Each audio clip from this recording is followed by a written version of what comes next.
Halo, selamat malam. Perkenalkan, nama saya Seltus Rambang. Saya dari kelompok 12. Dan pada kesempatan ini, saya akan membahas tentang materi yang kelompok 12 bawakan, yaitu bertemakan sistem informasi keuangan. Baik. Pada kesempatan ini, sebelumnya saya akan memperkenalkan nama anggota kelompok saya, nama-nama dari anggota kelompok 12. Saya sendiri, Seltus Rambang, dan teman saya, mohon maaf sebelumnya mereka nggak sempat hadir pada malam hari ini, yaitu Muhammad Rashid Hamam, dan satu lagi mohon maaf, itu karena kurangnya komunikasi sehingga tidak sempat hadir.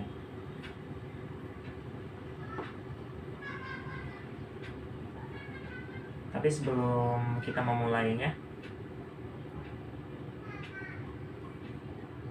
memasuki materi ini, yaitu sistem informasi keuangan ini, perkenalkan saya untuk mengucap syukur kepada Allah yang Maha Kuasa karena pada kesempatan ini saya bisa untuk mempresentasikan hasil kerja kelompok 12 ini. Baik, langsung saja. Untuk yang pertama, kita akan membahas mengenai sistem informasi keuangan itu sendiri. Oke, jadi pada bagian pertama ini kita akan membahas tentang latar belakangnya, seperti apa sistem informasi keuangan itu.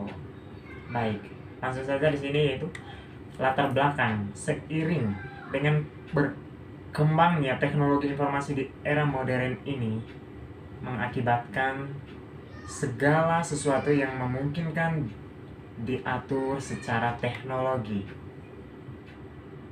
dan diusahakan secara maksimal atau secara besar-besaran, di mana sistem kerja secara manual perlahan-lahan mulai tergeser dengan adanya teknologi yang semakin canggih. Dari usaha manusia untuk memunculkan terobosan baru di bidang teknologi tentunya sangat mendukung proses kerja yang pada awalnya memerlukan waktu yang relatif lama menjadi dapat terlaksanakan dengan waktu yang begitu cepat.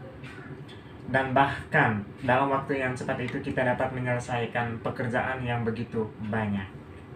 Itulah salah satu keunggulan dari teknologi itu sendiri.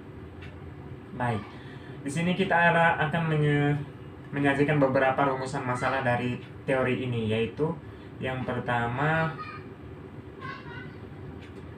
bagaimanakah pengertian sistem informasi manajemen keuangan? Nah, pada kesempatan ini kita akan membahasnya nanti. Terus yang kedua, bagaimanakah model sistem informasi manajemen keuangan? Dan yang ketiga itu bagaimanakah subsistem model sistem informasi manajemen keuangan? Oke, baik. Nah, sekarang tujuan dari makalah sistem informasi keuangan ini yaitu ada beberapa. Di antaranya satu, karena ini merupakan tugas untuk setiap mahasiswa untuk mengingatkan kemampuan mata kuliah sistem informasi manajemen. Itu tujuan utama dalam teori ini, serta melatih mahasiswa agar dapat mengekspresikan pendapatnya terkait mata kuliah yang bersangkutan dalam bentuk makalah yang setiap mahasiswa dibawakan, setiap makalah yang dibawakan oleh setiap mahasiswa. Oke, baik. Dan yang kedua, untuk mengetahui bagaimana sistem informasi manajemen keuangan melalui model sistem informasi manajemen yang telah ada. Oke, jadi pada tujuan makalah ini itu ada juga yang namanya bagaimana sistem informasi manajemen keuangan itu sistem informasi yang telah ada. Di sini untuk mengajak semua mahasiswa agar kita dapat memahami segala sistem informasi yang kita pelajari bersama. Oke, next. Yang berikut ada beberapa manfaat penulisannya. Nah, pada manfaat ini kami atau saya selaku penyusun makalah melampirkan beberapa manfaatnya ya. Di antaranya, yang pertama itu bermanfaat sebagai suatu proses belajar dalam membuat makalah, dapat mengkaji lebih dalam tentang sistem informasi manajemen. Jadi tujuan kita membuat makalah itu ya seperti itu, dimana kita itu dapat mengkaji lebih dalam tentang sistem informasi manajemen keuangan. Dan yang ketiga, bermanfaat sebagai suatu proses belajar untuk mengetahui mengenai sistem informasi manajemen keuangan. Dan selanjutnya yang keempat yaitu untuk menambah pengetahuan atau wawasan tentang sistem informasi manajemen keuangan dan aplikasinya dalam suatu lembaga tertentu. Baik, next. Ada metode pengumpulan data. Nah, nanti kita akan pelajari lebih lanjut tentang metode pengumpulan data dan nanti akan saya bahaskan. Oke. Baik, langsung saja masuk ke subbab pertama, yaitu bab 1. Kita harus memahami tentang pengertian sistem informasi keuangan itu sendiri. Oke, baik, Pak Rizal. Saya akan menjelaskan sistem informasi keuangan itu sendiri. Baik. Sistem informasi keuangan adalah sistem informasi yang dirancang untuk menyediakan informasi mengenai arus uang bagi para pemakai di seluruh perusahaan. Saya ulangi, sistem informasi keuangan adalah sistem informasi yang dirancang untuk menyediakan informasi mengenai arus uang bagi para pemakai di seluruh perusahaan. Sistem informasi keuangan merupakan bagian dari sistem informasi yang digunakan untuk memecahkan masalah-masalah keuangan perusahaan. Jadi di dalam sebuah perusahaan, sistem informasi keuangan itu sangatlah penting atau sangat dibutuhkan. Karena apa? Di dalam SIM itu sendiri nanti dia dapat memecahkan segala permasalahan mengenai keuangan itu sendiri yang ada pada suatu perusahaan. Oke, baik. Setelah kita mengetahui pengertian sistem informasi, di dalam sistem informasi itu juga ada beberapa jenis audit internal. Baik, saya akan menjelaskannya.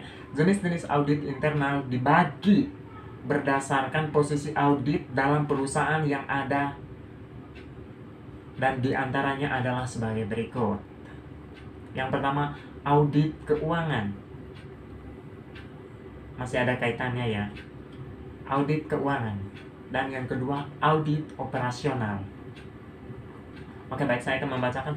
Audit keuangan mengenai akurasi catatan keuangan perusahaan.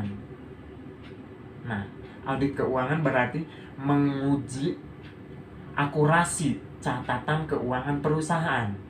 Nah, audit keuangan melakukan verifikasi terhadap keakuratan, kekurangan rekor perusahaan, dan merupakan jenis aktivitas yang dilakukan oleh auditor eksternal. Auditor internal juga melakukan audit keuangan khusus terpisah dari apa yang dilakukan oleh auditor eksternal atau dapat bekerja sama dengan eksternal. Jadi antara audit internal sama eksternal tuh dia harus bekerja sama. Contohnya internal sama yang eksternal tuh, contohnya simpelnya yaitu orang yang bekerja di dalam perusahaan dan orang yang bekerja di lapangan. Jadi antara internal yang di dalam kantor saja, keuangan di dalam kantor, dia harus bekerja sama dengan yang namanya eksternal, yaitu keuangan yang berada di lapangan.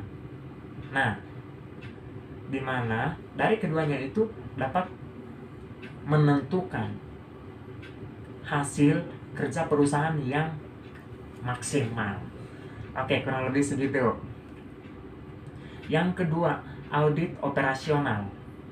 Audit operasional itu bertugas memeriksa efektivitas prosedur. Audit operasional tidak dilakukan untuk memverifikasi keakuratan rekor, namun untuk memvalidasi atau mensahkan efektivitas prosedur. Sistem yang dipelajari hampir semuanya bersifat konseptual, bukannya fisik, dan mungkin melibatkan atau tidak melibatkan pengguna komputer. Oke, dan yang ketiga yaitu audit kesesuaian. Audit kesesuaian ini yaitu bertugas memeriksa antara yang eksternal sama yang internal. Nah, itu namanya audit kesesuaian. Jadi, audit kesesuaian itu bertugas memeriksa efektivitas prosedur secara berkelanjutan. Oke, jadi pada audit kesesuaian ini saya sedikit menjelaskan, yaitu dia bertugas untuk memeriksa efektivitas prosedur secara berkelanjutan. Berkelanjutan di mana apabila audit internal sama audit eksternal udah bekerja sama dan akan ditindaklanjut oleh audit kesesuaian, maka di sini dia disebut efektivitas prosedur secara berkelanjutan. Oke, next. Dan keempat yaitu rancangan sistem pengendalian internal. Rancangan sistem pengendalian internal. Rancangan sistem pengendalian internal itu merupakan rancangan untuk pelaksanaan audit agar berjalan lebih baik.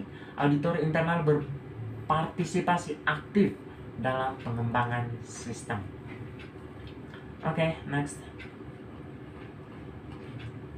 Nah, di sini dia akan dijelaskan tujuan sistem informasi keuangan.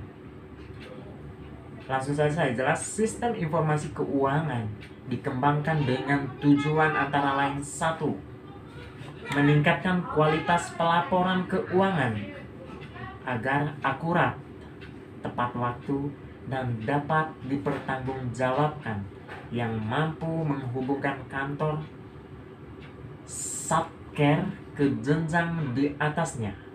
Itu yang pertama. Yang kedua, mendukung efisiensi, efektivitas, dan kelancaran penyusunan laporan keuangan. Dan yang ketiga, tujuan sistem informasi keuangan yaitu sebagai upaya mencapai peningkatan opini laporan keuangan. Oke, next. Pengertian manajemen keuangan menurut para ahli. Di sini ada beberapa ahli yang mengemukakan yang menurut mereka ada beberapa perbedaan ya tentang mengenai sistem manajemen keuangan ini ya. Yang pertama, pengertian manajemen keuangan menurut Liefman. Manajemen keuangan merupakan usaha untuk menyediakan uang dan menggunakan uang untuk mendapat atau memperoleh aktiva. Itu menurut Liefman. Yang kedua, pengertian manajemen keuangan menurut Erlina S.A. Manajemen keuangan merupakan manajemen terhadap fungsi-fungsi keuangan, dan fungsi-fungsi keuangan tersebut meliputi bagaimana memperoleh dana atau raising of fund dan bagaimana menggunakan dana tersebut, allocation of fund.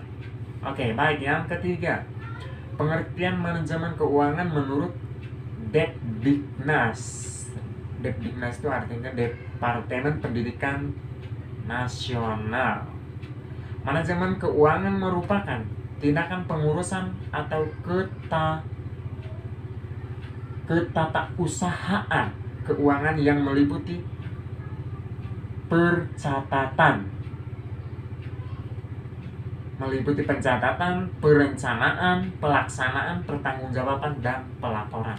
Itu menurut Depdiknas atau Departemen Pendidikan Nasional. Terus nextnya Tujuan manajemen keuangan adalah untuk memaksimalkan nilai perusahaan. Jadi hanya ada satu ya tujuan manajemen keuangannya itu di setiap perusahaan. Tujuan dari manajemen di setiap perusahaan itu hanya satu, yaitu untuk memaksimalkan nilai perusahaan itu sendiri. Oke. Next, analisis sumber dana dan penggunaannya. Menganalisis sumber dana dan penggunaannya. Oke, di sini akan saya jelaskan.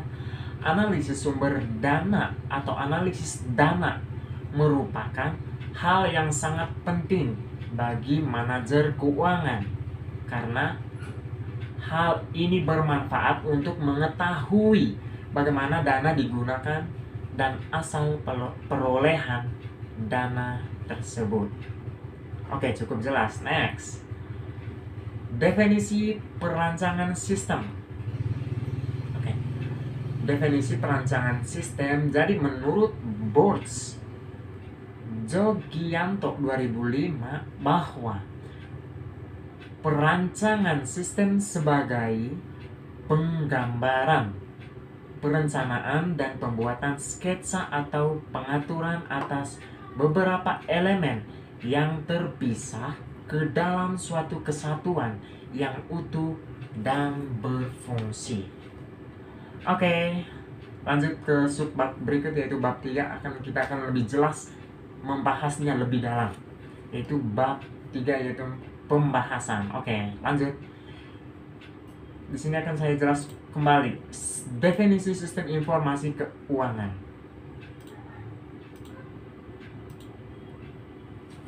Sistem informasi keuangan adalah sistem informasi atau subsistem CBIS yang memberikan informasi kepada orang atau baik di dalam perusahaan maupun di luar perusahaan mengenai masalah keuangan perusahaan. Informasi yang diberikan disajikan dalam bentuk laporan khusus, laporan periodik, hasil dari simulasi dalam bentuk laporan khusus, laporan periodik, hasil dari simulasi matematika, saran dari sistem pakar, dan komunikasi elektronik. Oke, next. Yang berikut kita akan membahas tentang model sistem informasi keuangan.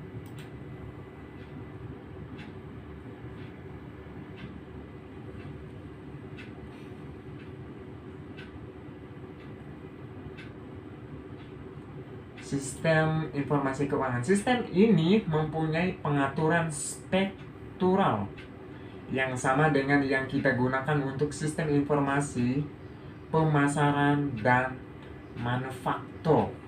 Oke. A.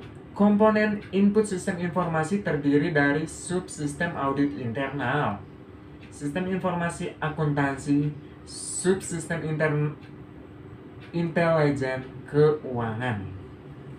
B. Komponen output dari sistem informasi keuangan terdiri dari subsistem peramalan, subsistem manajemen dana, dan subsistem pengendalian. Oke. Yang berikut kita bahas tentang subsistem input. Di sini kita akan menjelaskan ya. Jadi dalam subsistem input ini ada 3 subsistem input, yaitu subsistem informasi akuntansi, subsistem audit internal, dan subsistem intelijen keuangan. Subsistem pemrosesan data. Subsistem pemrosesan data mengumpulkan data internal dan lingkungan. Oke. Kita mengetahui bagaimana terminal pengumpulan data di bidang manufaktur mengumpulkan data internal. Data lain diperoleh dari dokumen sumber dan dimasukkan ke dalam database dengan menggunakan terminal dalam jaringan yang ditempatkan di seluruh perusahaan. Oke, next.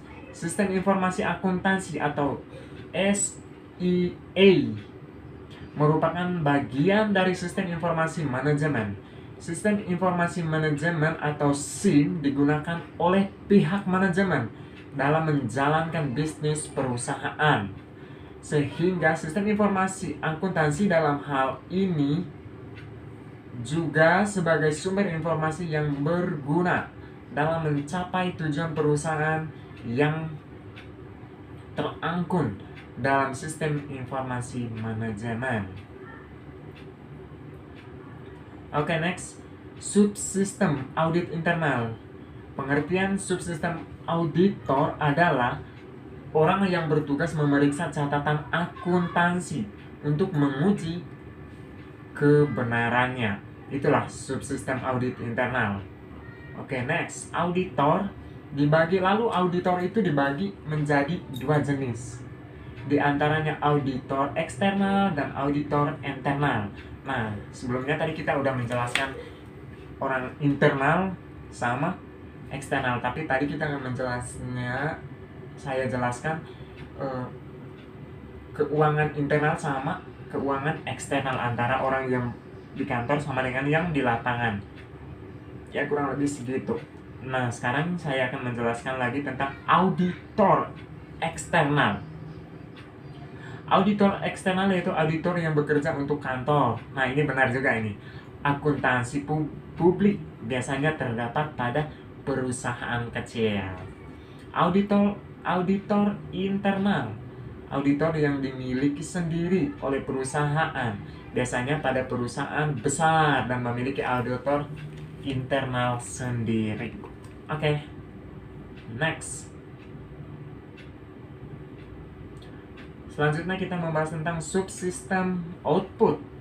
Subsistem peramalan. Subsistem peramalan memproyeksikan aktivitas perusahaan untuk jangka waktu 10 tahun ataupun lebih. Intinya dia pada subsistem peramalan ini dia jangka waktu peramalannya itu 10 tahun. Jadi kalau misalkan 5, 6, 7, 8 itu dia belum dimasukkan ke dalam subsistem peramalan. Karena di sini pada materi yang kita bahas ini, subsistem peramalan itu dia apabila dia melebihi dari 10 tahun. Nah, ketika dia melebihi 10 tahun maka dia disebut subsistem peramalan. Oke. Yang kedua, subsistem manajemen dana. Kita telah mengetahui bahwa fungsi keuangan menggambarkan urusan dalam perusahaan. Ya, jadi subsistem manajemen dana adalah bagian dari sistem informasi keuangan yang mempunyai pengaruh yang sangat kuat pada arus keuangan tersebut atau pada perusahaan itu sendiri. Oke. Next. Nah, jadi sekian dari penjelasan dari kelompok 12. Mohon maaf apabila masih ada kekurangan. Dari saya juga mohon maaf karena saya terpaksa untuk menjelaskannya sendiri. Karena ya, yang pertama faktor waktu, di mana teman saya tidak bisa hadir bersama saya. Tapi di sini saya sedikit bisa membantu untuk menjelaskan tentang manajemen keuangan ini ya. Sistem informasi manajemen keuangan. Oke, baik. Saya akan memberikan simpulan dari makalah sistem informasi keuangan yang kelompok saya bawakan. Jadi kesimpulannya yaitu yang pertama, dari makalah yang telah kami tulis atau kami buat, kami dapat menarik kesimpulannya. Di antaranya, sistem informasi keuangan adalah sistem informasi atau subsistem dari CBAS yang memberikan informasi kepada orang atau kelompok, baik di dalam perusahaan maupun di luar perusahaan, mengenai masalah keuangan.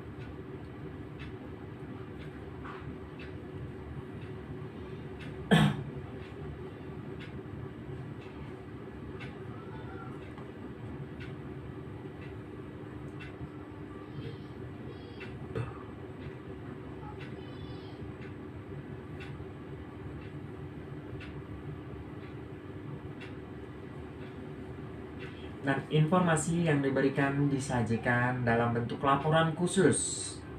Laporan baik itu laporan periodik, hasil dari simulasi matematika, dan juga saran dari sistem pakar dan komunikasi elektronik itu sendiri yang ada di dalam perusahaan. Yang kedua, terdapat 3 jenis subsistem input, yaitu subsistem pemrosesan data. Ada 4 jenis dasar internalnya. Oke. Yang ketiga, terdapat 3 subsistem output, yaitu subsistem peramalan, subsistem manajemen data, dan subsistem pengendalian. Oke. Dan yang terakhir, dimohon untuk sarannya.